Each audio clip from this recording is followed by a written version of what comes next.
কোন এক শুভাকাঙ্ক্ষী আজকে আমাকে কমেন্টস করছেন, ম্যাডাম অবৈধ যৌন মিলন করলে কি মেয়েদের যোনিপথ লুজ হয়ে যায়? ধন্যবাদ ভাইয়া সুন্দর একটা কমেন্টস করার জন্য। অনেকেই কিন্তু এই প্রশ্নটা করে থাকেন, বিশেষ করে মানে যারা নতুন বিয়ে করছে এবং যারা স্ত্রীকে রেখে বাইরে থাকে, প্রবাসে থাকে অথবা বাইরে চাকরি করে কিছুদিন পর পর দেশে আসে, তাদের এই প্রশ্নটা বেশি থেকে থাকে। আর এর জন্য আমি অনেক মেয়েদের দেখেছি যে অনেক মেয়েরা ভয়ে থাকে, ভয় পায় অনেক মেয়েরা যে আমার যোনিপথ লুজ হয়ে গেল কিনা, হাজবেন্ড কি বলবে, বিয়ের পরে কি হবে, এরকম অনেক ভয়ে থাকে। অনেকে চিকিৎসাও নিতে চায় এবং পুরুষের প্রশ্নগুলো এমনই থাকে। তো এখন সেই বিষয় নিয়ে আমি এখন আলোচনা করব। তো আসলে আর এই আলোচনাটা কিন্তু আমি সবার উদ্দেশ্যে এখন বলছি, বিশেষ করে যারা তার স্ত্রীকে রেখে বাইরে থাকে এবং যারা নতুন বিয়ে করে মানে স্ত্রীর যোনিপথ লুজ পাচ্ছে, এই জাতীয় ভাইদের উদ্দেশ্যে আমি আজকের আমার ভিডিওটি করা, এবং যে বোনেরা ভয়ে থাকে তাদের উদ্দেশ্যে আমার এই ভিডিওটি করা। নিশ্চয়ই এটা শোনার পর, জানার পর আপনারা সচেতন হবেন, আপনাদের ভুল ধারণাটা ভেঙে যাবে। আসলে যোনিপথ সহবাস করলেই লুজ হবে এমন না, এটা সম্পূর্ণ ভুল ধারণা। আমি আজ মেডিকেল কোণ থেকে আমি কিছু কথা আজকে বলবো এই বিষয়ে। এটা জানা, সেটা হলো মেয়েদের যেসব কারণে যোনিপথ লুজ হয়। আবার অনেকে বলে যে বাসর ঘরে যে রক্ত বের হয়নি। তা প্রথমে আমি যেটা বলবো সেটা হলো যে যেসব মেয়েদের মানে যৌবনের শুরুতে অর্থাৎ মাসিক শুরু হবার কিছুদিন পরেই 13, 14, 15 বছর বয়সে বিয়ে হয়, সেই সব মেয়েদের আসলে মাসিক তো অল্প দিন শুরু হয়েছে, তারা স্কুল কলেজে ওইভাবে কিন্তু মানে পড়াশোনার সুযোগ পায়নি, আবার দৈহিক গঠনও কিন্তু তাদের সেইভাবে হয়নি। তো তখন এই যেসব মেয়েদের বিয়ে হয় তখন সহবাসে গেলে তাদের যে সতীচ্ছেদ যে পর্দাটা থাকে, এই পর্দাটা অনেক সময় তখন ফেটে যায়, অথবা সেট যদি না থাকে তাহলে ওই ফেলে আদৌ সহবাসে গেলে তাদের অর্গাজম হবে না, জায়গাটা ভিজবে না, তখন কিন্তু টাইট মনে হয়। এটা হলো টাইট মনে হয়, এবং এটাই সবার মাঝে একটা ধারণা যে যোনিপথ টাইট আছে, এই মেয়েগুলো সত্যি, এই মেয়েগুলো ভালো। তো যাই হোক, এখন যেসব মেয়েদের একটু বয়স করে বিয়ে হয়, 18, 19, 20, 22 বছর বিয়ে হয়, সেসব মেয়েদের সাধারণত স্কুল কলেজে এখন অনেক মেয়েরাই কিন্তু খেলাধুলা নিয়ে ব্যস্ত থাকে, সাইকেল চালায়, মোটরসাইকেল চালায়। এখন তো সবাই দেখছেন যে মেয়েরা মোটরসাইকেল চালাচ্ছে, শুধু দেশ না দেশের বাইরেও যাচ্ছে, এবং সাঁতার কাটে, যাদের স্বাস্থ্য একটু ভালো থাকে তাদের যোনিপথটা কিন্তু এমনি একটু লুজ হয়ে যায়। আবার যেসব মেয়েদের সেক্স একটু বেশি থাকে, অর্থাৎ পুরুষের ছোঁয়া পেলে যাদের অর্গাজম হয়, অর্গাজম হলে একটু কামড়া আসে, তখন জায়গাটা কিন্তু ভিজে থাকে, যে কারণে তখন সহবাসে গেলে স্বাভাবিকভাবেই সহবাস করতে পারে বা করা যায়। তখন ওই পুরুষের মনে সন্দেহ আসে যে এ মনে হয় বিয়ের আগে কোনো অবৈধ সম্পর্ক ছিল, যে কারণে তার জায়গাটা লুজ। কিন্তু আসলে মেডিকেল দৃষ্টিকোণ থেকে দেখতে গেলে দেখা যায় যে ফিজিক্যাল এক্সারসাইজ এবং তার যে স্বাস্থ্যটা ভালো এবং তার যে একটু বয়স, এই কারণেই কিন্তু এটা হয়েছে। এখন এই কথাগুলো আমি ভেঙে বলবো। সাধারণত সন্তান জন্মগ্রহণের পরেই কিন্তু যোনিপথটা প্রসারিত বেশি হয়, কারণ টিস্যু এবং পেশি পূর্বের মতো তখন টাইট হয় না, যাদের সন্তান নর্মাল ডেলিভারি হয়ে থাকে। তো অনেকে বলে যে নর্মাল ডেলিভারি করিনি, সিজার করেছি, তো তার যোনিপথ লুজ হলো কেন, অনেকে কিন্তু বলে। তো আসলে আল্লাহ তাআলা তো ওই সিজার করার কোনো নিয়ম দেননি, সন্তান জন্মানোর জন্য আলাদা রোড দিয়েছেন, পথ দিয়েছেন, সেটা হলো যোনিপথ, এবং সেইভাবে যোনিপথ প্রসারিত হতে থাকে। তো তখন প্রসারিত হতে হতে অনেকে এখন স্টাইল হোক, ফ্যাশন হোক, আর সমস্যার কারণেই হোক, বেশি কষ্ট পেতে চায় না, যে কারণে সিজার করে। কিন্তু জায়গাটা তো যেভাবে তৈরি হবার সেভাবে কিন্তু তৈরি করে দেন আল্লাহ তাআলা। তো সেহেতু সন্তান জন্ম, অনেক 1, 2, 3 সন্তান জন্ম দিলে এমনিতেই প্রসারিত কিন্তু হয়ে যায়। বয়স বৃদ্ধি, বয়সেরই একটা বিষয় আছে এখানে। মেয়েদের বডিতে যে ইস্ট্রোজেন হরমোন থাকে, এই হরমোন বয়স বাড়ার সঙ্গে সঙ্গে কিন্তু কমে যায়, যার কারণে টিস্যুর স্থিতিস্থাপকতা কমে যায়, ফলে যোনিপথ লুজ হয়ে যায়। কারণ মেয়েদের যে একটা সেক্স হরমোন থাকে, ইস্ট্রোজেন হরমোন, এই হরমোন সাধারণত মেয়েদের 35-এর পরে যে কমতে থাকে, তবে সব মেয়েদের যে কমবে এমন না, অনেকের কমতে থাকে বয়স বাড়ার সঙ্গে সঙ্গে। যেমন পুরুষেরও 30-এর পরে যে সেক্স হরমোন কমতে থাকে, মেয়েদেরও এইভাবে কমতে থাকে।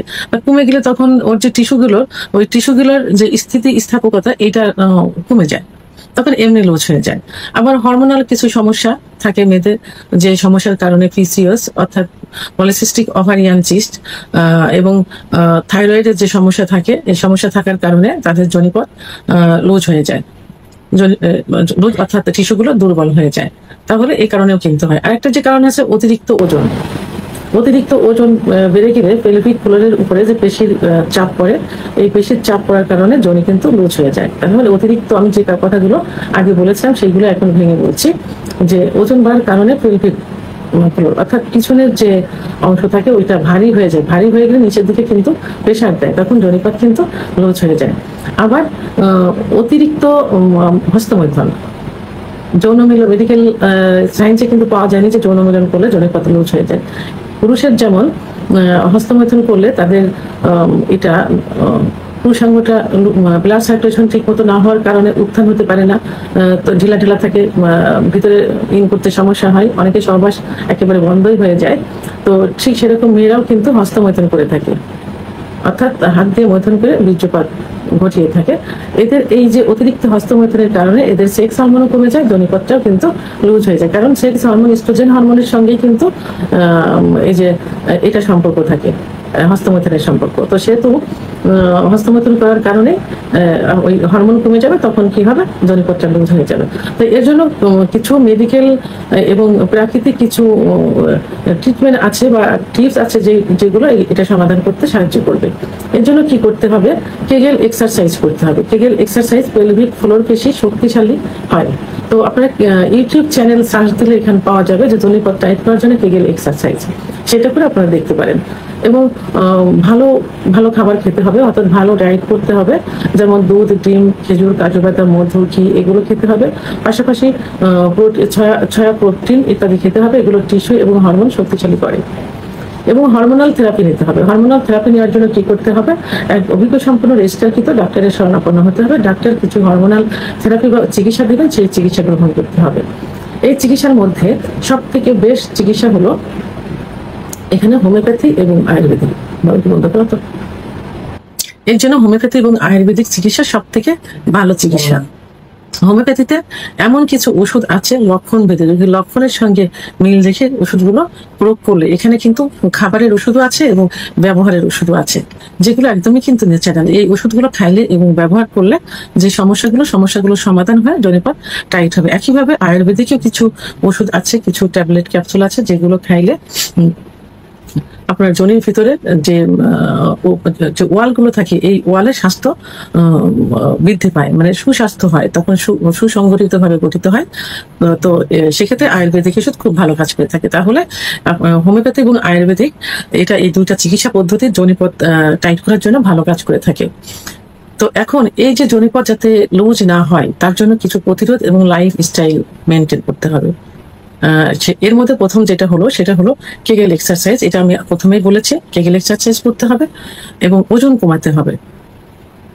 আপনাদের প্রতিদিনের খাদ্য তালিকায় এমন কিছু খাবার খেতে হবে যে খাবারে আপনাদের ফ্যাট বা চর্বি বাড়াতে সহায়তা করবে না, এমন কিছু খাবার খেতে হবে। এবং যে খাবার ওজন বৃদ্ধি করবে, এই জাতীয় খাবার থেকে দূরে থাকতে হবে। তাহলে ওজন কমাতে হবে। আর পর্যাপ্ত পরিমাণ ঘুমোতে এবং মানসিক চাপ থেকে দূরে থাকতে হবে। ঘুমটা পর্যাপ্ত পরিমাণ দিতে হবে।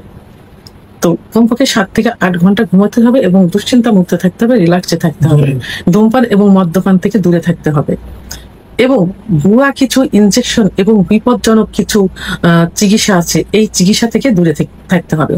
কিছু ওষুধ যেগুলো ইউটিউব চ্যানেলে অথবা বিভিন্ন পেজে দেখা যাচ্ছে, হাতে করে কিছু ওষুধ নিয়ে কথা বলে, এমন ভাবে বলে যে এই ওষুধ খেলে যোনি সুস্থ সবল হবে, টাইট হবে। কিছু ইনজেকশন, এই বিপজ্জনক ইনজেকশন থেকে দূরে থাকতে হবে, ওষুধ থেকে দূরে থাকতে হবে। সর্বশেষ এটাই বলবো, এটা কোনো লজ্জার বিষয় না, এটা স্বামী স্ত্রীর সুখের একটা বিষয় এবং স্বামী স্ত্রীর সমঝোতার একটা বিষয়। স্বামীকে বুঝতে হবে যে স্ত্রীর জনিপথ কেন লুজ হচ্ছে, যারা প্রবাসে থাকেন, যেসব ভাইরা দূরে থাকেন, তারা ভালো করে ভিডিওটা একটু মনোযোগ দিয়ে শুনবেন, তাহলে বুঝতে পারবেন যে স্ত্রীর জনিপথ কেন লুজ হয়ে যায়। অযথা সন্দেহ করা যাবে না। আর মা ভাই বোনদের উদ্দেশ্যে বলবো, আপনারা রিল্যাক্সে থাকুন, আপনার হাজবেন্ডকে বোঝানোর চেষ্টা করুন, আর লাইফ স্টাইল চেঞ্জ করুন, খাবারের ভিতরে কিছু নিয়ম মেপে চলুন, দেখবেন ইনশাল্লাহ আপনারা এই সমস্যা থেকে দূরে থাকতে পারবেন, স্বামী স্ত্রীর সম্পর্ক ভালো হবে। তারপরে সমস্যাগুলো আপনারা অবশ্যই একজন অভিজ্ঞ সম্পন্ন রেজিস্টারকৃত হোমিওপ্যাথি আয়ুর্বেদিক ডাক্তারের শরণাপন্ন হতে পারেন। সেক্ষেত্রে আমার চিকিৎসার প্রয়োজন হলে ভিডিওর স্ক্রিনে আমার নাম্বার দেওয়া আছে, আমার সঙ্গে যোগাযোগ করুন, ইনশাল্লাহ ভালো একটা চিকিৎসা দেওয়ার চেষ্টা করবো। ভিডিওটি সম্পর্কে যদি কোনো মতামত থেকে থাকে অবশ্যই কমেন্টের মাধ্যমে জানাবেন, আর ভিডিওটি ভালো লাগলে লাইক, কমেন্ট, সাবস্ক্রাইব